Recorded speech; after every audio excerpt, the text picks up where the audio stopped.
अस्सलाम वालेकुम फ्रेंड्स। तो आज हम आपके पास आए हैं मैनेजरियल फाइनेंस के कुछ सवाल लेकर। तो जो हमने पहला सब टॉपिक सबसे पहले स्टार्ट करना है वो है टाइम वैल्यू ऑफ मनी। ये बहुत ही बेसिक टॉपिक है इसमें मैनेजरियल फाइनेंस में। तो पहले हम जान लेते हैं कि टाइम वैल्यू ऑफ मनी होता क्या है। टाइम वैल्यू ऑफ मनी जैसे कि नाम से जाहिर है कि पैसे की वक्त के दौरान वैल्यू के किस वक्त में वो कितनी वैल्यू रखता था, क्योंकि इन्फ्लेशन इंटरेस्ट हमारे पास बढ़ते रहते हैं, कम होते रहते हैं, तो इनकी वजह से मनी की वैल्यू डेप्रिसिएट होती रहती है। तो सबसे पहले हम देखते हैं कि एक एग्जांपल के साथ कि सपोज आज से 5 साल पहले राइस जो थे वो 100 रुपीज़ पर केजी थे, लेकिन अब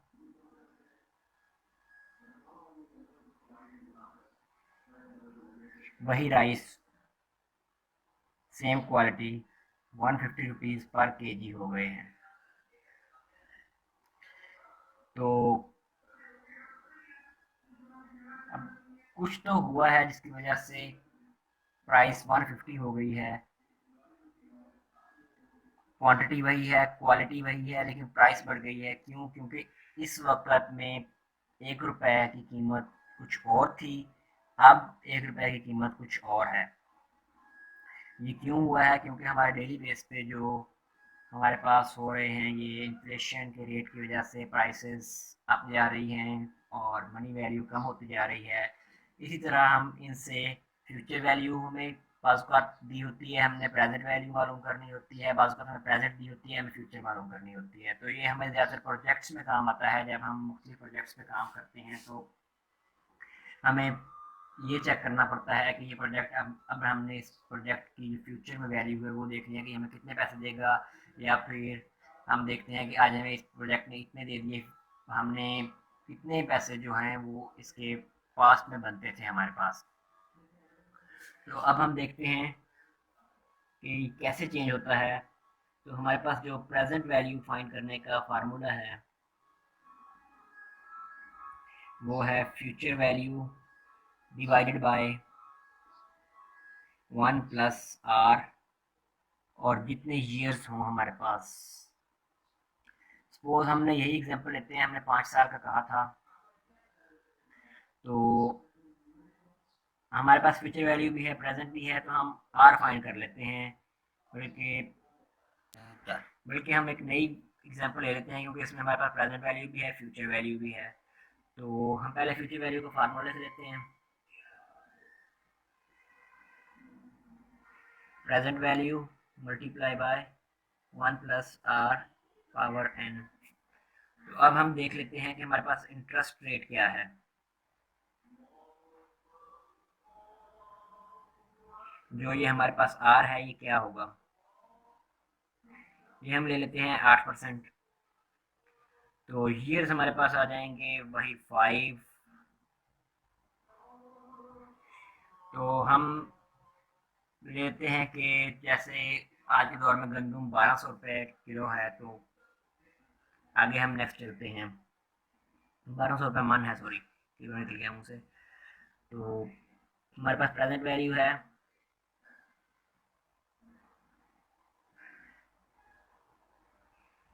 1200 रुपीज़, और इंटरेस्ट रेट हमारे पास ऊपर दिया हुआ है 8%, और ईयर्स हमारे पास 5 हैं। तो हम फ्यूचर वैल्यू फाइंड कर लेते हैं।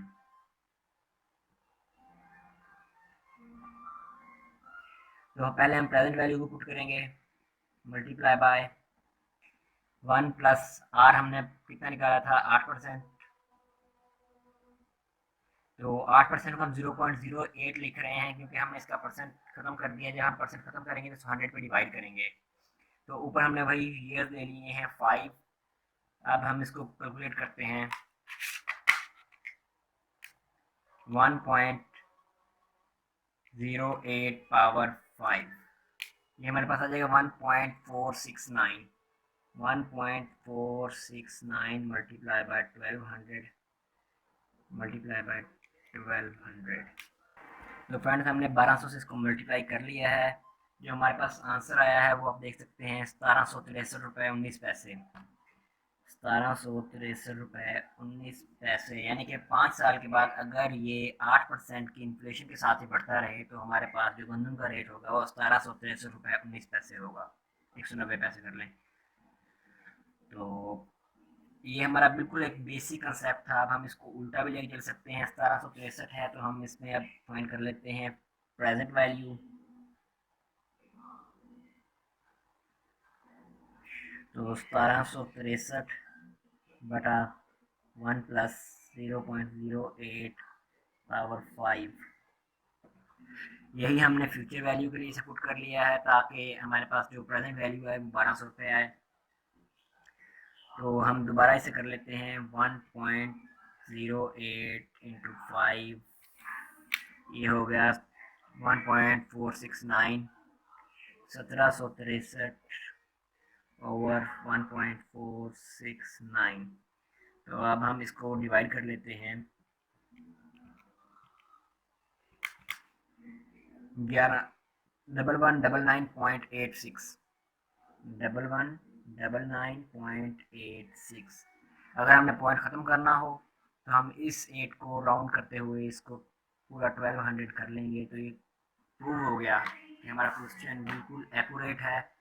और उसके बाद हमने प्रेजेंट से फ्यूचर निकाल ली, फ्यूचर से प्रेजेंट निकाल ली, दोनों तरह से। ये बिल्कुल बेसिक चीज़ें थी जो मैंने आपको आज बताई। इसके बाद हमारे जो पास में प्रोजेक्ट्स होते हैं उनके ऊपर हमारे पास डिफरेंट होते हैं, कुछ दो किस्म के हम निकालते हैं।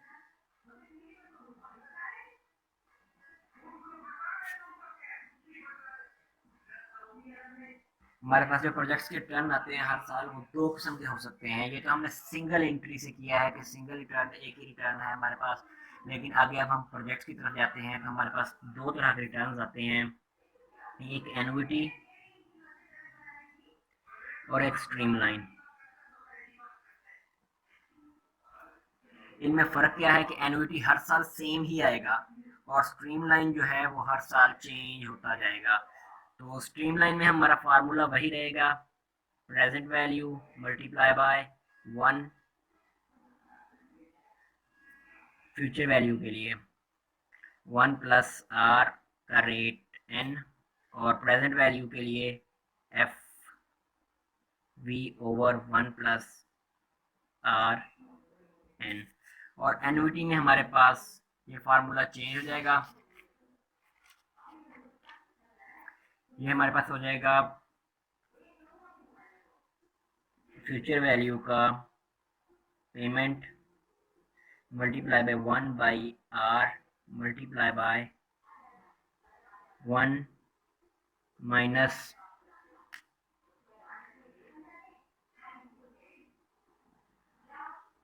सॉरी ये हमारे पास प्रेजेंट का है।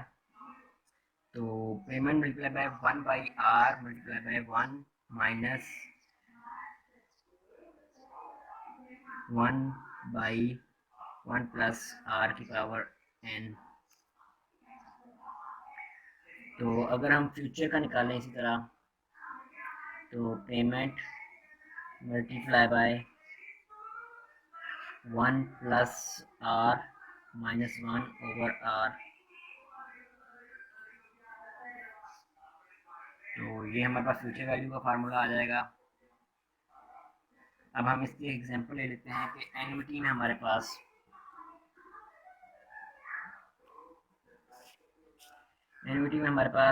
Every year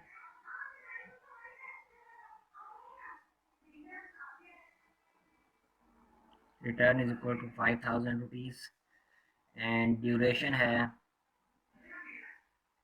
5 years. अब हम इंटरेस्ट देख लेते हैं। इंटरेस्ट फैक्टर है 10%। तो अब हम फार्मूला पुट कर देते हैं। पेमेंट हमारे पास है 5000 की। पहले हम प्रेजेंट वैल्यू निकाल लेते हैं इसकी। तो प्रेजेंट वैल्यू हमारे पास निकलेगी पेमेंट और 1 by 0.010 multiply by 1 minus 1 by 1.1 power 5। तो ये 5 ईयर हो गया हमारे पास। अब हम इसे सॉल्व कर लेते हैं। 5000 मल्टीप्लाई बाय, हम 1 को डिवाइड करते हैं 0.1 पे, ये तकरीबन हमारे पास 10 आ जाएगा, और multiply by 1 minus 1.1 power 5, 1.6105, 1 divided by 1.615,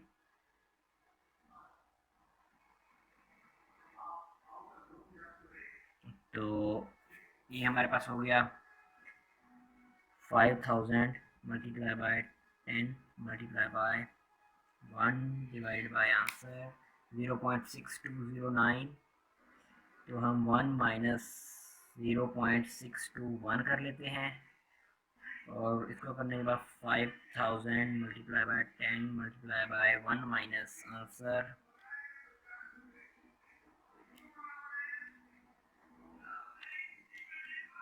621, तो ये 0.38 आ गया है। तो ये हमारे पास हो जाएगा 5000 मल्टीप्लाई बाय 3.8, जब हमने 0.3 से मल्टीप्लाई किया तो 3.8 हो गया, और 5000 को हम 3.8 से मल्टीप्लाई करते हैं, अगर अब 3.8, तो ये हमारे पास 19,000 आ जाएगा। तो जो 5 साल में उसने टोटल हमें देनी थी वो 25,000 थी। तो इसकी हमने, ये फ्यूचर वैल्यू है, ये हमने इसकी प्रेजेंट वैल्यू निकाली है। तो प्रेजेंट वैल्यू 6,000 रुपये कम बनी है, जो हमें 5 साल बाद 25,000 रुपये मिलेगा, उसकी प्रेजेंट वैल्यू आज के वक्त में 19,000 रुपये हो गई। तो इसी तरह हम इसी को हम उसकी स्ट्रीम लाइन में भी एक देख लेते हैं। तो स्ट्रीम लाइन में हमारे पास आ जाता है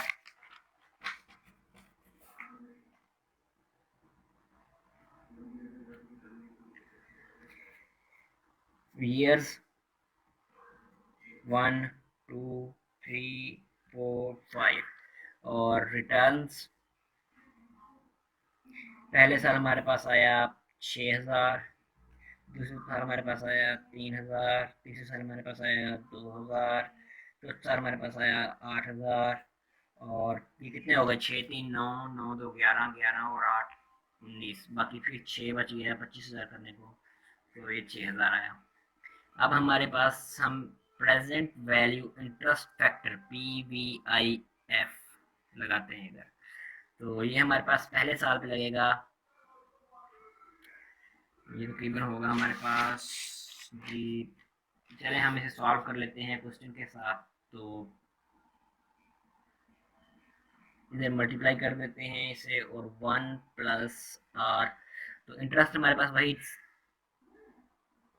10% है, तो आर हम लेते हैं 0.1, क्योंकि ये 1 साल का है तो 1 आ जाएगा। इसी तरह मल्टीप्लाई बाय 1 प्लस 0.1, ये 2 आ जाएगा, मल्टीप्लाई बाय 1 प्लस 0.1 3 आ जाएगा, ये मल्टीप्लाई बाय 1 प्लस 0.1 4 आ जाएगा, और ये मल्टीप्लाई बाय 1 प्लस 0.1 5 आ जाएगा। तो ये इंटरेस्ट फैक्टर हम निकाल लेते हैं, ये हमारे पास कितने बनते हैं। तो ये हमारे पास इधर प्रेजेंट वैल्यू आ जाएगी। अब हम इन्हें मल्टीप्लाई करते जाते हैं। देखें 6,000 ज़रब 1.1,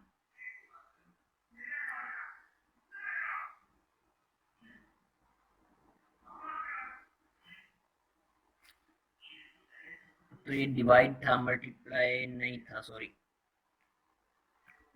हमने प्रेजेंट वैल्यू निकाल रहे हैं।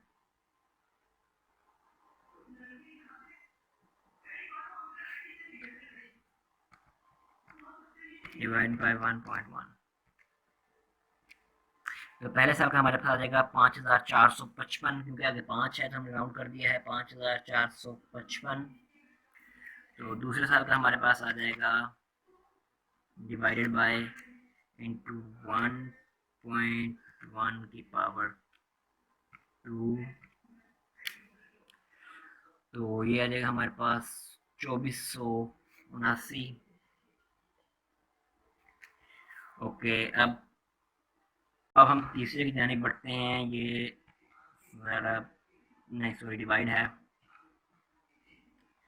1.1 पावर 3 ब्रैकेट बंद, तो ये हमारे पास हो जाएगा 1503। अब हम चौथी की जानिब जाते हैं। इसी तरह हमने ये सारे कर लेने हैं।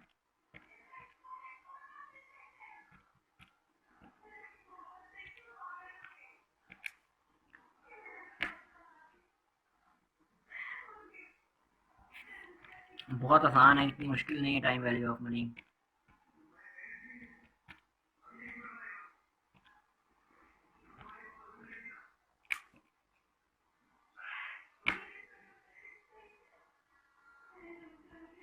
तो अब हम इन सबको जमा कर लेते हैं और हमारा आंसर तकरीबन उतना ही आना चाहिए जितना उधर आया था। कुछ रुपीज़ का फ़र्क मायने नहीं रखता।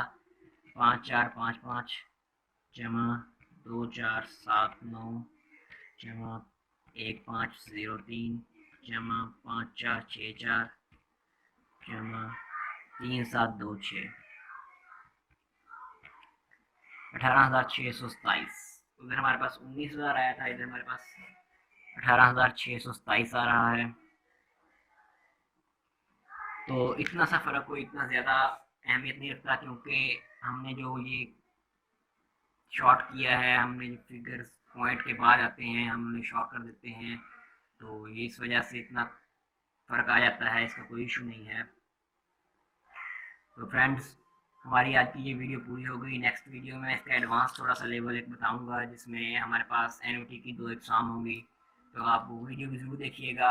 मैं इस वीडियो में वो इसलिए नहीं बता रहा क्योंकि वीडियो को शॉर्ट रखना कुछ अच्छा है। लोग परेशान हो जाते हैं वीडियो का ज़्यादा लंबा देख के कि ये वीडियो बहुत ज़्यादा लंबी है, पता नहीं क्या क्या बताया हुआ है इसमें। तो इसलिए मैं वीडियो को शॉर्ट रख रहा हूँ। काइंडली अगली वीडियो में देखिएगा। एनयूटी की जो 2 एग्ज़ाम्स हैं हम वो भी डिस्कस करेंगे और वो किस तरह काम करती हैं। तो फ्रेंड्स, आगे फिर आपसे मिलते हैं अगली वीडियो में इंशाल्लाह। हमारा चैनल सब्सक्राइब करना और बेल आइकन को प्रेस करना मत भूलिए। इंशाल्लाह आपको नेक्स्ट भी ऐसी इन्फॉर्मेटिव वीडियोस मिलती रहेंगी। खुदा हाफिज़।